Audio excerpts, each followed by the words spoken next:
भरत तिवारी मामले में राजा भैया के छलका दर्द, ब्राह्मण सम्मान को लेकर दी बड़ी चेतावनी, बोले अब चुप नहीं बैठेंगे सनातनी। क्या यूपी के रास्ते बिहार से दिल्ली तक बढ़ेगा सियासी दबाव? कुंडा से उठी राजा भैया की ललकार, राजा भैया ने याद दिलाया बंटवारे का दर्द। कहा बटे तो भारत के टुकड़े हुए, अब एक रहकर लड़ने का समय। क्या सनातन एकता को बना रहे बड़ा मुद्दा? भरत तिवारी केस ने बिहार की राजनीति में ऐसा सवाल खड़ा कर दिया है जो अब सिर्फ एक पुलिस कार्रवाई तक सीमित नहीं रह गया, बल्कि भोजपुर के शाहपुर इलाके में हुई घटना के बाद परिवार ने एनकाउंटर को फर्जी बताया।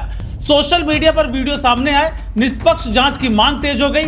बिहार सरकार ने मामले में न्यायिक जांच की बात कही है, जबकि सुप्रीम कोर्ट में भी सीबीआई जांच और एफआईआर की मांग वाली याचिका दायर होने की खबर है। इसी बीच राजा भैया के बयानों और सनातन एकता की बातों को लेकर चर्चा तेज हो गई है। उनके समर्थक इसे भरत तिवारी के परिवार के लिए न्याय की आवाज बता रहे हैं, जबकि राजनीतिक विरोधी इसे बड़े सामाजिक और चुनावी संदेश से जोड़कर देख रहे हैं। नमस्कार, मैं हूं आपके साथ बबली। दरअसल राजा भैया का नाम यूपी की राजनीति में किसी परिचय का मोहताज नहीं है। प्रतापगढ़ की कुंडा सीट से 7 बार विधायक रहे रघुराज प्रताप सिंह अपनी अलग राजनीतिक पहचान रखते हैं। कभी निर्दलीय चुनाव लड़कर जीत दर्ज करने वाले राजा भैया बाद में अपनी पार्टी जनसत्ता दल लोकतांत्रिक के साथ मैदान में उतरे। मुलायम सिंह यादव और अखिलेश यादव की सरकारों में मंत्री रहे। मायावती सरकार के दौर में उनके खिलाफ कई कार्रवाई हुई, लेकिन कुंडा में उनका जनाधार बना रहा। दोस्तों, यही वजह है कि जब वे किसी सामाजिक मुद्दे पर बोलते हैं तो उसकी गूंज सिर्फ प्रतापगढ़ तक नहीं रहती। भरत तिवारी केस पर बहस के बीच राजा भैया के समर्थकों ने ब्राह्मण सम्मान और निष्पक्ष न्याय की बात को प्रमुखता से उठाया है।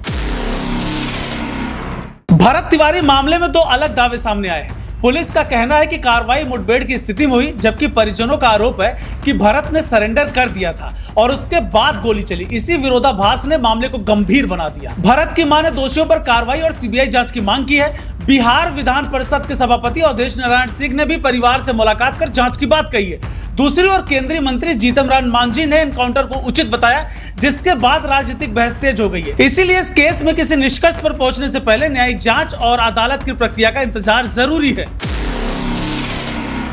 अब समझिए भरत तिवारी केस में बड़े सवाल क्या उठाए गए हैं। एनकाउंटर पर अलग अलग दावे सामने आए हैं। परिवार ने सीबीआई जांच की मांग की है। सरकार की तरफ से भरोसा दिया गया कि न्यायिक जांच की जाएगी। वीडियो और पुलिस कार्रवाई पर बहस लगातार जारी है और निष्पक्ष जांच की मांग इसको लेकर तेज हो गई। राजा भैया का राजनीतिक संदेश यहाँ से और भी बड़ा हो जाता है। वे पिछले कुछ समय से सनातन, हिंदू एकता और जाति से ऊपर उठने की बात लगातार करते रहे। उनके भाषणों में भारत के बंटवारे का जिक्र आता है और वो कहते हैं कि समाज को बांटने वाली राजनीति से बचना होगा। लेकिन ऐसे संवेदनशील मामलों में सबसे अहम बात यह है कि न्याय किसी जाति या धर्म के आधार पर नहीं, बल्कि सबूत और कानून के आधार पर होना चाहिए। दोस्तों, भरत तिवारी के परिवार को न्याय मिले, पुलिस कार्रवाई की पूरी जांच हो और अगर किसी भी लेवल पर गलती हुई है तो जिम्मेदार लोगों पर कार्रवाई हो, यही मांग हर नागरिक की होनी चाहिए। राजा भैया की इस सक्रियता को 2027 के यूपी चुनाव से भी जोड़कर देखा जा रहा है। कुंडा में नवंबर 2026 में पंडित धीरेन्द्र कृष्ण शास्त्री की राम कथा का आयोजन प्रस्तावित है। राजा भैया की पार्टी इसे धार्मिक और सामाजिक आयोजन बता रही है, लेकिन राजनीतिक गलियारों में इसे सनातन एकता के बड़े मंच के रूप में भी देखा जा रहा है। ठाकुर, ब्राह्मण, पिछड़े और दूसरे हिंदू वर्गों को एक साथ जोड़ने की कोशिश सबसे बड़ी चर्चा है।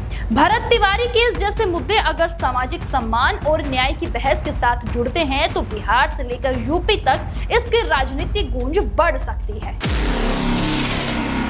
अब आगे की कहानी जांच की दिशा तय करेगी। बिहार सरकार की न्यायिक जांच में क्या सामने आता है, परिवार की सीबीआई जांच की मांग पर क्या फैसला होता है और पुलिस के दावों की कितनी पुष्टि होती है, यही सबसे अहम होगा। दोस्तों, राजा भैया की तरफ से उठाई जा रही सनातन एकता और ब्राह्मण सम्मान की आवाज उनके समर्थकों को जरूर जोड़ सकती है, लेकिन कानून का रास्ता साफ है। किसी भी मौत या फिर पुलिस कार्रवाई पर अंतिम फैसला जांच और अदालत के आधार पर ही होना चाहिए। फिलहाल भरत तिवारी केस ने बिहार में कानून व्यवस्था, न्याय और राजनीति की बहस को तेज कर दिया है, जबकि यूपी में राजा भैया के बयानों ने इस चर्चा को एक नया ही सियासी रंग दे दिया है। आपका इस पूरे मामले पर क्या कुछ कहना है, हमें कमेंट में जरूर बताएं। देश दुनिया की हर बड़ी, सटीक और भरोसेमंद खबर देखने के लिए अभी विजिट करें हमारे वेबसाइट nowuttarpradesh.com और nownoida.com पर, क्योंकि यहां आपको सिर्फ सुर्खियां नहीं बल्कि पूरी जानकारी मिलेगी।